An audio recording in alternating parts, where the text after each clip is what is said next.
جايين جامعة المنصورة.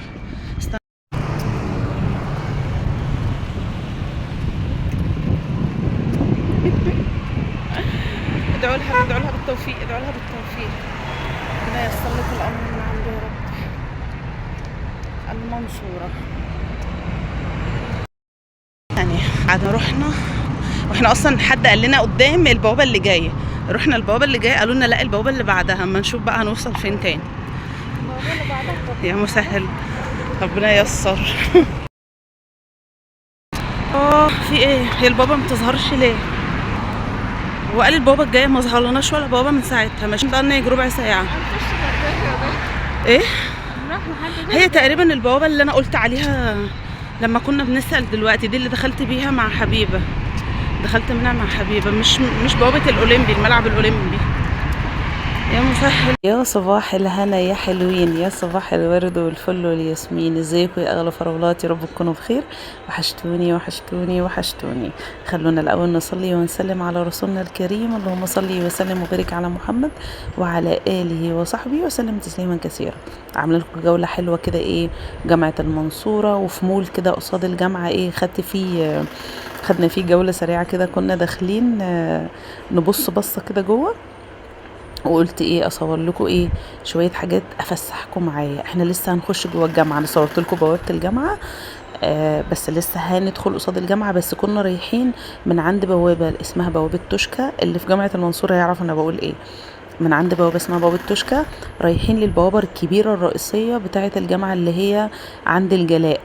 فالمول ده يعتبر قصاد البوابة بتاع الملعب الأولمبي اللي هي بتاع كلية تربية رياضية.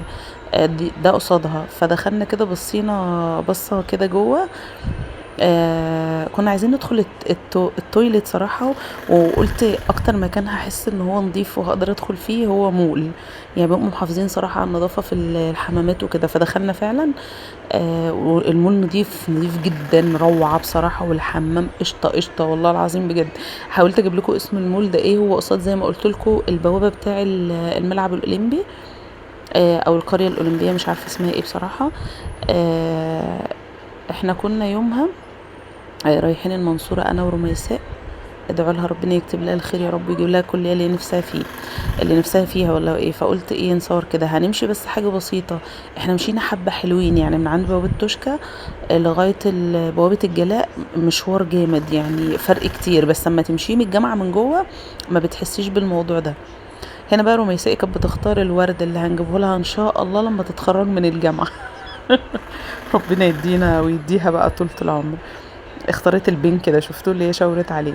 وبعد كده مشت شويه، اختارت لعبه كبيره هتحضنها دلوقتي، اكبر منها واضخم منها اساسا. هي بص واقفه حضنها مش عايزه تسيبها. اللي هو البطوط ده، اللي هي اللي اسمها اللابوبو. كنت بصورها على شريط بصوا هي عايزه دي، تقول لي هاتي لي دي، اطول منها واضخم منها اصلا وعايزاه. بصوا كنا بنتفرج على الحاجات دي، وبعدين شفت الحاجات اللي هي التعليقات اللي بالمكرميه دي. فكان مكتوب عليها اللهم بارك هذا البيت، حاجه زي كده. فقلت لها خش اسالي عليها بكام. يعني ما شاء الله لا قوه الا بالله، لقينا الاسعار ايه يعني، الله يعني. اللي هو الحجم الصغير اللي انتوا شايفينه دوت، بتبدا من اول 600 جنيه، وانتي طالعه بقى لغايه ايه، لغايه الله اعلم لغايه كام. بصوا ده اللابوبو بالوانها بقى، ودباديب. بصوا لقيت بقى ولاد الدبدوب اللي هي كانت حاضنه اهو. بصوا ابنه الصغير وابنه الوسطاني كانوا محطوطين قاعدين هنا اهم. ده بقول له ولاد الدبدوب اللي انت كنتي حاضناه. وده شكل البرنس. بصوا هتلاقوني واقفه بقى معجبه بيه قوي، شكل القط اللي عندي ولونه مش مشي زيه. هي تقول لي لا ده دبدوب، وانا اقول لها لا ده قط. لا والمهم بقى ايه، بعد ما اختارت البوكيه بتاع الورد جت هنا قالت لي لا هاتي لي نخله من دول في التخرج، واخدين بالكم. فانا قلت لها ان شاء الله اجيبها لك في شقتك بقى حبيبتي ان شاء الله. بس فمشينا بقى الحبه الحلوين انتوا شايفينهم دول لغايه، بصوا بوابه الجامعه ابتدت تظهر هناك اهي، لغايه ما وصلنا عند بوابه الجامعه الكبيره اللي هي اللي عند شارع الجلاء. شفنا بقى المحل بتاع الكتب ده، محل بنزله لتحت كده زي اللي بنشوفهم في الافلام. انا بشوفهم في الافلام اللي هي كانت زي ايام فيلم عمرو دياب بتاع ايس كريم في ديسمبر ده. كنت شفت حاجه شبيهه بالموضوع ده. فالمحل بتاع الكتب ده قريب من الجامعه كده. احنا دخلنا من بوابه الجامعه. اعجبت قوي بكليه اداب، قلت لها شكلها هتبقى من قرفتك يا رميساء.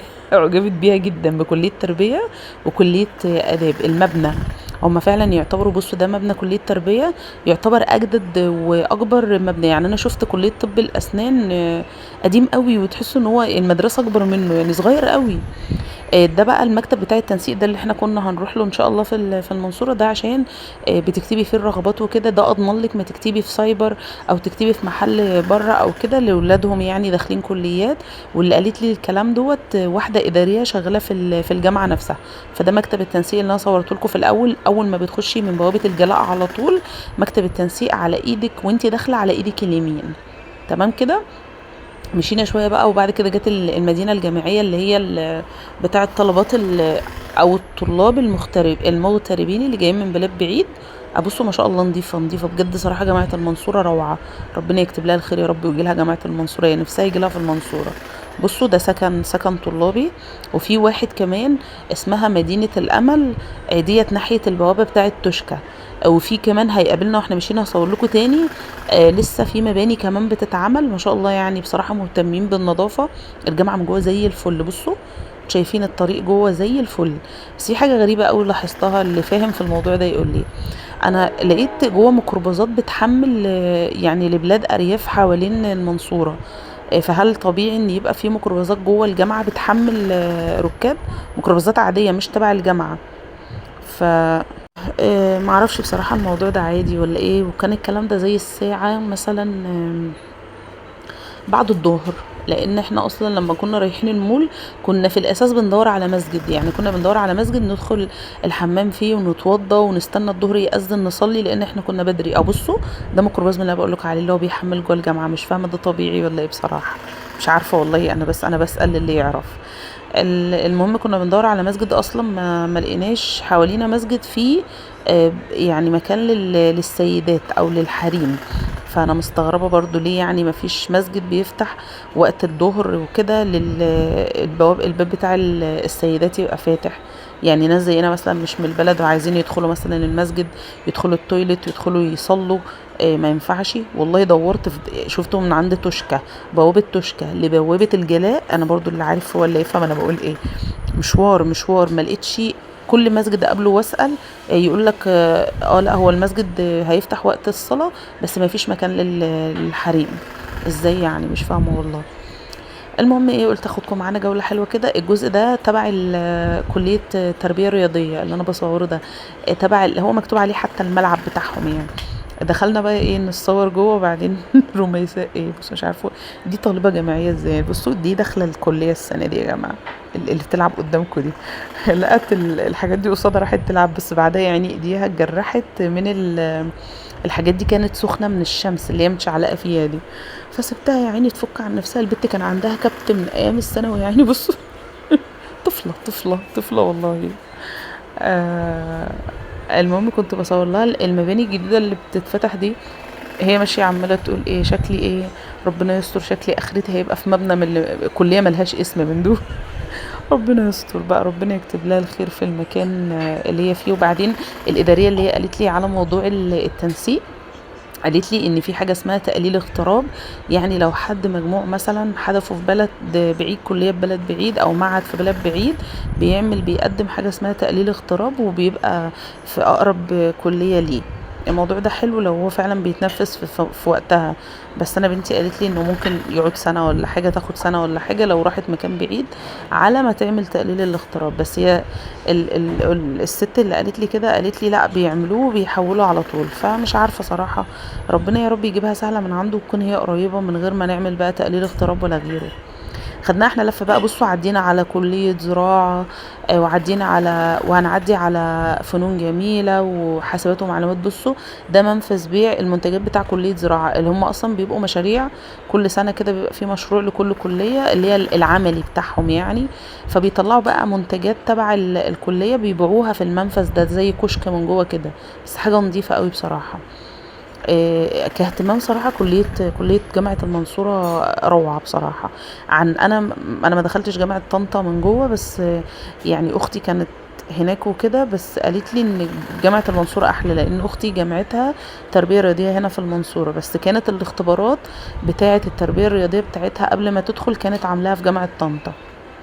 المهم خدناها بقى كده ايه من جوه الجامعة علشان نطلع من اقرب بوابة للمكان اللي احنا هنركب منه عشان نروح، لان احنا لما مشينا من بره تعبنا قوي بصراحة. لما خدناها بقى من جوه الجامعة لا بصراحة ما حسيناش خالص خالص، المشوار كان قليل. دي اداب عجبتها قوي، كلية اداب وكلية تربية، فقلت والله شكلهم هيبقوا من قرفتك الاتنين، انتي حرة بقى.